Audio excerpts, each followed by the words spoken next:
All right, let's talk about the release of Dragon Quest III. Catch and release. It came out in Japan on the Family Computer.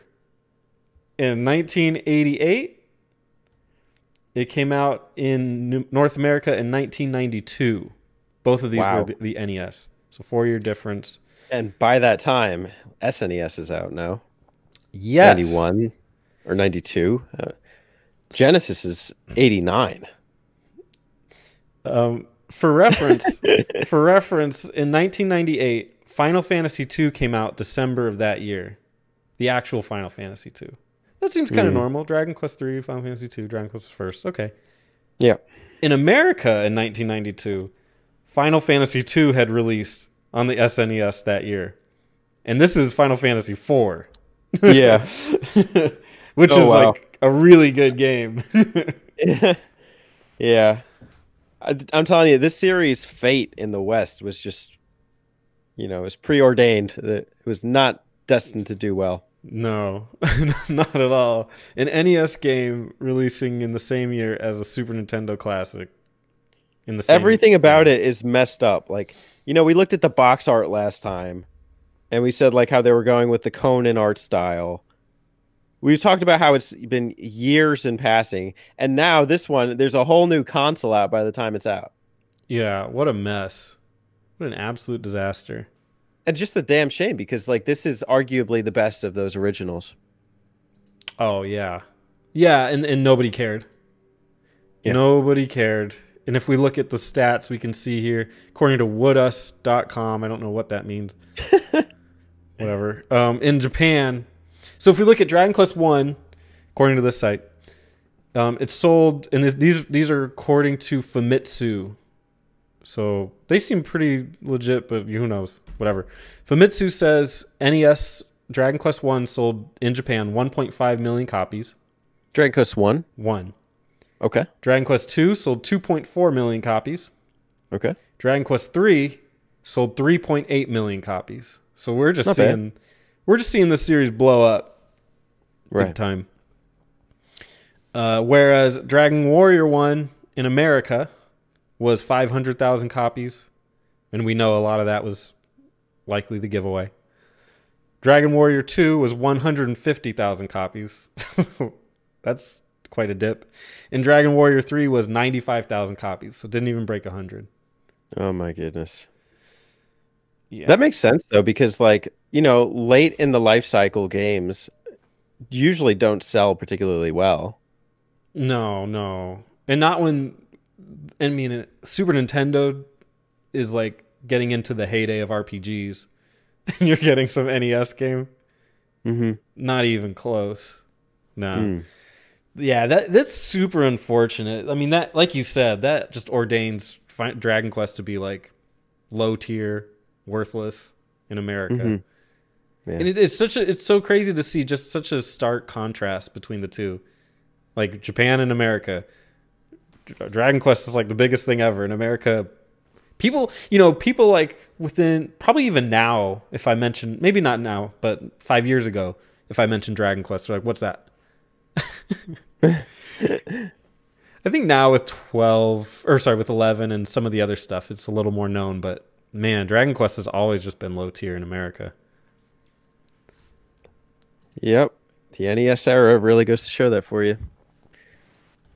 The NES, they're like, what's an RPG? Let's talk about how it was received. I usually like to use Famitsu, but I don't see it on here. Yeah, and I only want to do Famitsu, here it is. And this is kind of weird, but it was reviewed by Famitsu at 30 out of 40. Wow. I don't know. I kind of put it higher than that.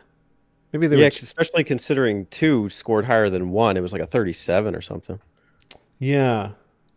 It's been a big year. Nintendo Power gave it 4 out of 5. In some of these, I don't know the year, so just it could have been like another version. But IGN gave it a 10 out of 10 for what it's worth. Okay. EGM gave it a 7 out of 10. Again, I'm not sure exactly the versions on that, but According to Metacritic, it is a 71 out of 100. But that says, oh, that's the Switch version. Yeah. I don't want to comment on that one. Reviews say a survey conducted by Famitsu in early 2006 among its readers placed Dragon Quest III as the third most favorite game of all time. Whoa. I don't know if I put it there. Third most favorite game? Yes, in early 2006. When? Oh my goodness. Being preceded only by Final Fantasy X, gross, and Final Fantasy VII. All right. Okay. It is okay. It is. I love this line. It is often mistakenly thought that in 1988, the game's success caused the Japanese government to outlaw further releases of Dragon Quest games on school days.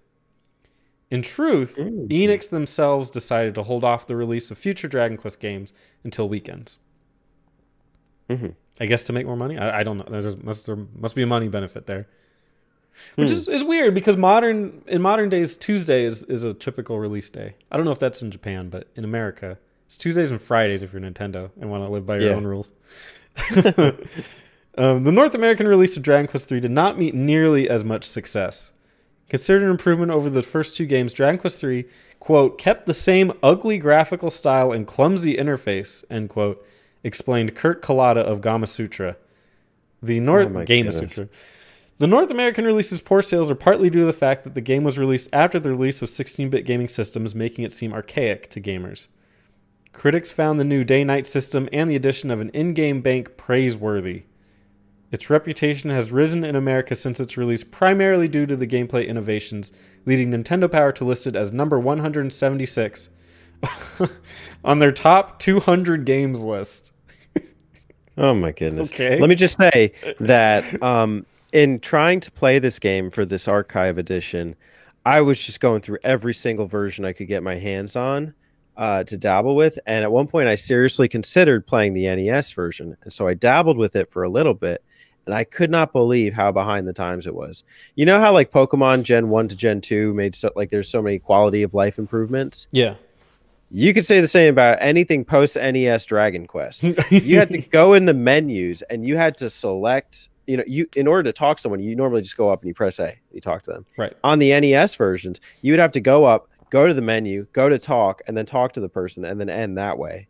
Wow. And that was just an example of like ways that it was just like that much more, I don't know, cumbersome in order to really experience. So I gave up on that real fast and I found a different way to play it. When people talk about playing the oldest version of a game, I'm always just like, good luck, man. I want the quality of life improvements. Sorry. I'll take even other shortcomings just to get those because I do not deal with that. I don't play nice with NES mechanics. Well, that's just going back so far. It's like, because this is 88 is the original and 92. Yeah. We're going on a 30-year game here. Yep. This game's older than I am. Yeah, me too. Yeah. It hurts to hear that one review by Mr. Kurt Kalata, but he's probably not wrong. Same ugly. I mean, at the time, the graphics are terrible on the NES. It looks like I don't know. They just look like little Microsoft Paint things without the outlines. Yeah, the pixels are bold. Yeah, they're bold. They're smudgy. They're square. It's bad. Bad. Probably not until you get to like the battles is it decent, but yeah, it just hasn't aged particularly nicely today, and I'm sure even then like it was noticeable. It's crazy to see Famitsu listing it as third most favorite game of all time. I think we can cycle back to that, like, as we kind of delve into the the makings of this game, because there's certainly a lot here that we haven't quite touched on. It's true. Well, you ready to jump in?